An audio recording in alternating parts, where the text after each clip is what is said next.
cerita dia tuan-tuan, nanti kita explain sikit lagi. Pada zaman Imam Muzani tulis risalah ni, Asy'ariyah belum lahir. Imam Abu Hasan Al-Asy'ari dia beranak pada tahun 260 Hijrah. Beranak, bukan mati, beranak. Tak beranak lagi. Asy'ariyah belum muncul. Imam Abu Mansur Al-Maturidi dia beranak pada tahun 238 Hijrah. Makna kata Imam Al-Muzani masa dia tulis akidah syarah dalam sunnah, syarah as-sunnah ni, ini akidah yang menjadi pegangan Imam Syafi'i, Imam Ahmad, ahli hadis, pegangan ulama yang asal sebelum datang pengaruh Mu'tazilah, pengaruh ilmu kalam. Sebab mereka duk berlawan dengan pemerintah Mu'tazilah waktu tu.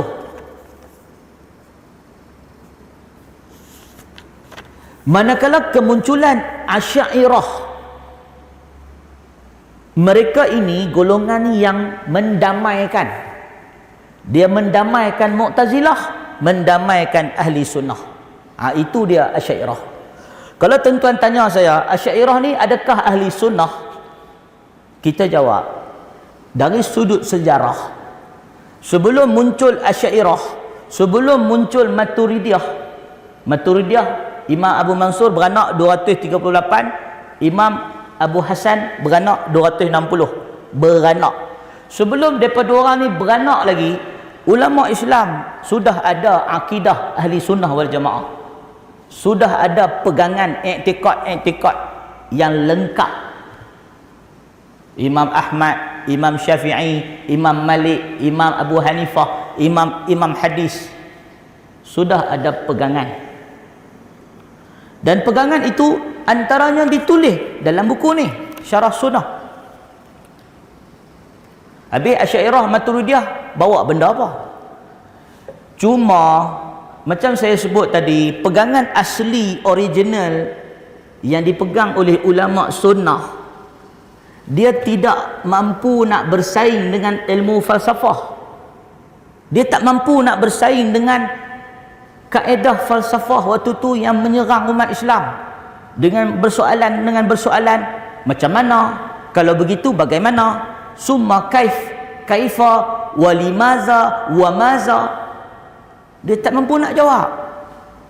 Sebab kaedah dia, kita terima apa yang Allah sebut.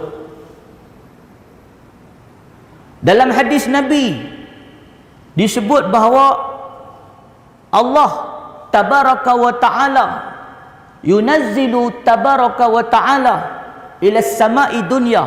Allah tabaraka wa ta'ala turun ke langit dunia pada setiap 1/3 malam yang berbaki. Dalam hadis sahih, setiap malam Allah turun ke langit dunia pada 1/3 malam yang terakhir. Mu'tazilah tak boleh terima hadis ni. Macam mana nak terima Tuhan turun? Nuzul, Tuhan ada sifat nuzul, menurun pula. Maknanya Tuhan turun. Bila dia turun, bermaksud dia bertempat. Maknanya dari satu tempat turun ke satu tempat. Turun itu maknanya pergerakan objek. Pergerakan objek. Kan kita belajar dalam fizik, pergerakan objek turun dari satu tempat ke satu tempat. Ada pergerakan, ada involve, melibatkan pergerakan. Ini sifat makhluk. Tuhan bukan makhluk. Tuhan tak turun. Tuhan tak boleh turun. Jadi mereka terpaksa takwil atau tolak hadis ni. Nampak tak cara fikir Mu'tazilah? Tuhan bukan makhluk. Hadis ni mengatakan Tuhan turun. Turun melibatkan proses perjalanan, pergerakan, perubahan objek. Maknanya Tuhan tu bergerak, berubah tempat. Itu sifat makhluk. Adakah Tuhan sama dengan makhluk? Tuhan tak sama makhluk. So hadis ni kena takwil. Dapat takwil? Nampak tak? Itu metod Mu'tazilah. Jadi ini tuan-tuan, ahli sunnah dia tak pakai macam tu. Pada zaman sahabat, tabi'in, salaf, Tuhan turun 1/3 malam. Tuhan turun. Macam mana turun? Wallahu a'lam. Wasu'al anhu bid'ah. Bertanya cara Tuhan turun tu bid'ah. Jangan tanya, itu bid'ah. Seperti kata Imam Ahmad.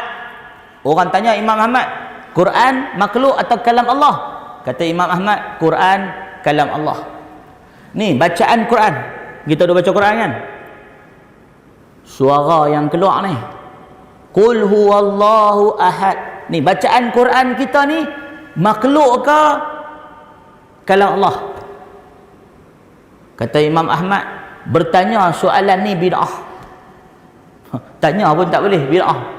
Tuan-tuan, macam mana fahaman yang macam ni nak berdepan dengan cabaran falsafah yang berkembang begitu dahsyat zaman tu? Tak mampu. Lambat laun ramai ulama-ulama muda, generasi muda terpengaruh dengan falsafah, akhirnya menjadi satu budaya dalam masyarakat Islam. Mana-mana pi pun ulama Islam, Asy'ariyah, Maturidiyah, Asy'ariyah, Maturidiyah. Tapi bezanya, dulu Mu'tazilah lawan dengan sunnah. Mu'tazilah lawan dengan Imam Ahmad. Bila datang Asy'ariyah dan Maturidiyah, mereka gabungkan, mereka gabung. Mereka ambil dari ahli sunnah, Quran dan hadis. Mereka ambil daripada Mu'tazilah, kaedah usul kanun al-kulli. Mereka ambil daripada Ibnu Kulab punya kaedah dan sebagainya tentang sifat Allah dan sebagainya. Mereka gabungkan menjadi metod baru dalam cara beragama, cara berakidah, yang dikenali sebagai sifat wajib bagi Allah. Imam Abu Hasan Al-Asy'ari sebut 7 sifat wajib bagi Allah. Imam Abu Mansur Al-Maturidi dia tambah lagi 13 sifat wajib bagi Allah, menjadikan sifat 20. Itu cerita dah.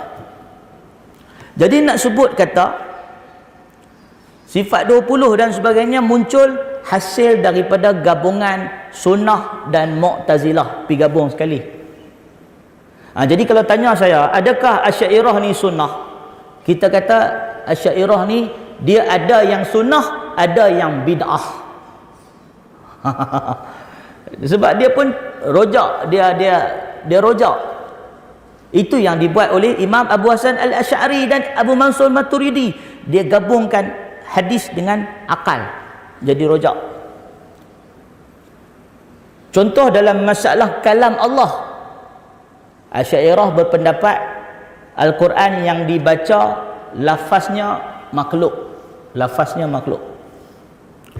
Ahli sunnah, Quran yang dibaca lafaznya makhluk atau bukan, soalannya bid'ah.